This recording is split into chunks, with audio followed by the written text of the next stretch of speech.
मायका और ससुराल, एक औरत की दर्द भरी कहानी। ससुराल में हुए वो पहली बार सुबह आज भी याद आया।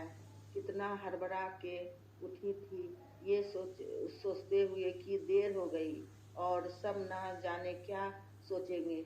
एक रात हो तो नए घर में काटी है, पर इतना बदलाव जैसे आकाश में उड़ती चिड़िया को किसी ने सोने की मोतियों को लालच देकर पिंजरे में बंद कर दिया हो। शुरू के कुछ दिनों तो यूं ही गुजर गए। हम घूमने बाहर चले गए।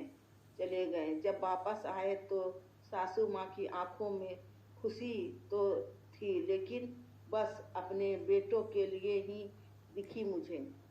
सोचा शायद नया रिश्ता है, एक दूसरे को समझते देर लगेगी, लेकिन समय ने जल्दी ही एहसास करा दिया कि मैं यहाँ बहू हूँ, चाहे चाहूँ उसे नहीं कर सकती। कुछ कायदा मर्यादा है जिनका पालन मुझे करना होगा। धीरे धीरे बात करना, धीरे से हंसना, सबके खाने के बाद खाना, ये सब आदतें जैसे अपने आप ही आ गई। घर में माँ से भी कभी कभी बात होती थी। धीरे धीरे पीहर की याद सताने लगी। ससुराल में पूछा तो कहा गया, अभी नहीं, कुछ दिन बाद। जिस पति ने कुछ दिन पहले ही मेरे माता पिता से कहा था कि पास ही तो है, कभी भी आ जाएगी, उनके भी सुर बदले हुए थे। अब धीरे धीरे समझ आ गया, शादी कोई खेल नहीं, इसमें सिर्फ घर नहीं बदलता, बल्कि आपका पूरा जीवन ही बदल जाता है। पीहर का वो अल्लड़पन, तो बेबाक हंसना, वो जूठे मुंह, रसोई में कुछ भी छू लेना, जब मन चाहे तब उठना, सोना, नहाना, सब बस अब यादें ही रह जाती हैं। अब मुझे समझ आने लगा था कि क्यों विदाई के समय सब मुझे गले लगाकर रो रहे थे। असल में मुझसे दूर होने का एहसास तो उन्हें हो रहा है, लेकिन एक और बात थी जो उन्हें अंदर ही अंदर परेशान कर रही थी कि जिस सच में उन्होंने मुझे इतने साल दूर रखा है, अब वे मेरे सामने आ ही जाएगा।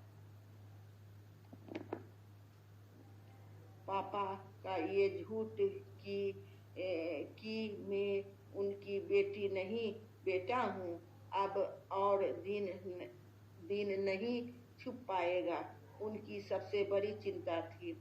अब उनका ये बेटा, जिसे कभी बेटी होने का एहसास नहीं कराया था, जीवन के इतने बड़े सच कैसे स्वीकार करेगा।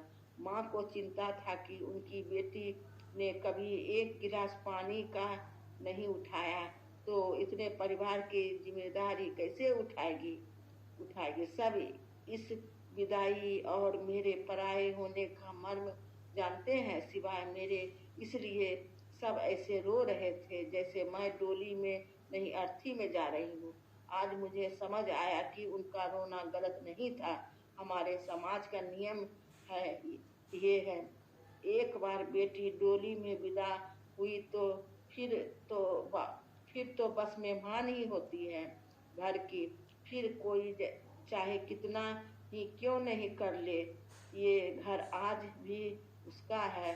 सच तो ये है कि अब मैं कभी भी यूं ही अपने उस घर में, जैसे मायका कहते हैं, नहीं आ सकती है। हजारों समस्या और परेशानी आने पर भी उसे को हल करना, हंसते हुए, गम छुपाते हुए, क्या यह तपस्या से कम है क्या। अनजान जगह को सुधार कर अच्छा बनाने का काम करना, क्या कहेंगे आप। चिड़िया